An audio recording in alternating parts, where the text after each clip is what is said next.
پر اپنے زمانے کا، اور آنے کے بعد کہنے لگا کہ خلیفہ وقت سے جو بھی بادشاہ رہا ہو مسلمانوں کا، اس نے کہا کہ بھائی دیکھو یہ جو آسمان ہے یہ آسمان 7 ہیں، اور یہ پیاز کے چھلکوں کی طرح ایک کے اوپر دوسرے ہیں، جیسے پیاز کا چھلکا نہیں ہوتا، چھلکے پہ چھلکا چھلکے پہ چھلکا، اس طریقے سے یہ 7 ہیں۔ تو خلیفہ نے کہا کہ میں چاہتا ہوں کہ معراج کے سلسلے میں، سننا بھائی، میں چاہتا ہوں کہ معراج کے سلسلے میں علماء سے پوچھوں کہ جب رسول گئے معراج میں تو آسمان پھٹا کیسے پھر جڑا کیسے؟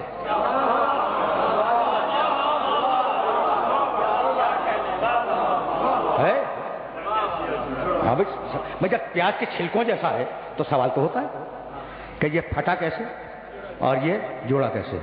اچھا بھائی، اب رسول کی معراج پہ تو سوچ رہے ہیں کہ پھٹا کیسے اور جوڑا کیسے؟ جب آدم اتر رہے تھے تو کسی نے نہیں سوچا کہ پھٹا کیسے جوڑا کیسے؟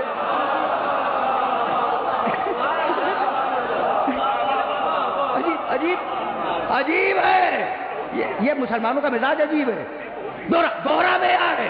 اچھا دیکھو، بڑے کام کی بات کہنے جا رہا ہوں، یہ آسمان پھٹا کیسے جوڑا کیسے؟ علماء آئے، علماء بیٹھے، اور اس مسلمان دانشور نے کہا کہ بھائی آپ تو علماء کرام ہیں اور آپ سے صرف یہ پوچھنا ہے کہ یہ جو سارے آسمان ہیں یہ پیاز کے چھلکوں کی طرح ہیں، تو یہ بتائیں کہ جب پیغمبر معراج میں گئے تو آسمان پھٹا کیسے اور پھر دوبارہ جوڑا کیسے؟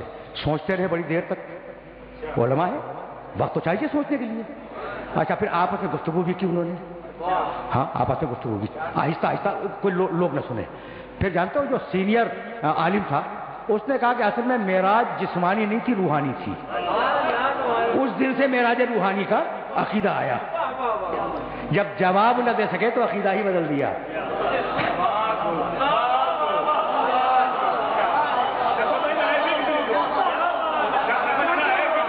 جب جواب نہ دے سکے تو عقیدہ ہی بدل دیا۔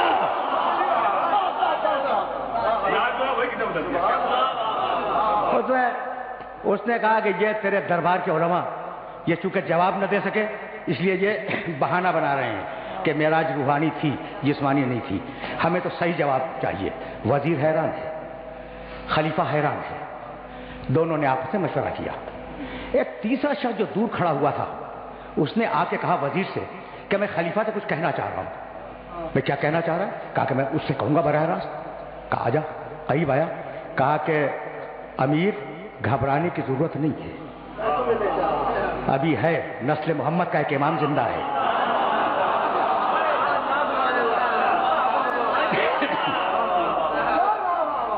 جس کو معراج ہوئی تھی نا، اس کا بیٹا زندہ ہے۔ کہا کون؟ کہا جعفر صادق۔ کہا بلاؤ۔ امام تشریف لائے اور آ کے بیٹھے، بھائی توجہ رہے، خدا کی قسم توجہ رہے، اس لیے کہ واقعات تو واقعات ہیں، میں تو صرف ایک جملے کے لیے زحمت دے رہا ہوں۔ کہا فرزند رسول آپ تو خیر رسول اللہ کی نسل ہے، یہ مجھے بتلائیے کہ آسمان جب پیغمبر، ہاں پہلے اسے پوچھا کہ آپ قائل ہیں کہ آپ کے جد جسم کے ساتھ گئے تھے؟ کہا کہ ہاں، میرا عقیدہ یہی ہے۔ ہم اعتراضات سے گھبرا کے عقیدہ نہیں بدلا کرتے۔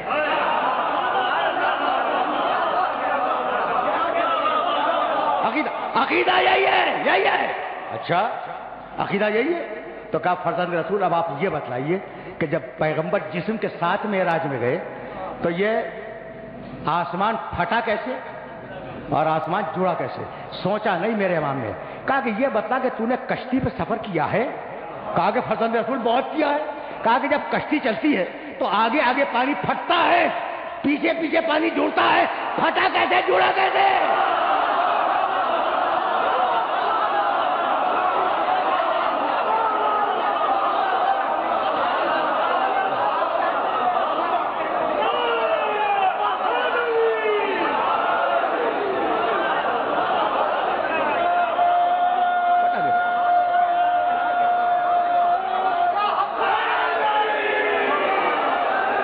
پھٹا کیسے پانی؟ آگے پھٹا کیسے؟ پیچھے جڑا کیسے؟ کہا اچھا چھوڑ تو کشتی کو، یہ بتا کہ گھوڑے پہ تو بیٹھ کے چلتا ہے نا؟ کہا کہ ہاں فرزند رسول بہت چلتا ہوں۔ کہا آگے آگے ہوا پھٹتی کیسے، پیچھے جڑتی کیسے؟ تو یہ جواب وہی دے سکتا ہے جو آسمانوں کی خلقت کا گواہ ہو۔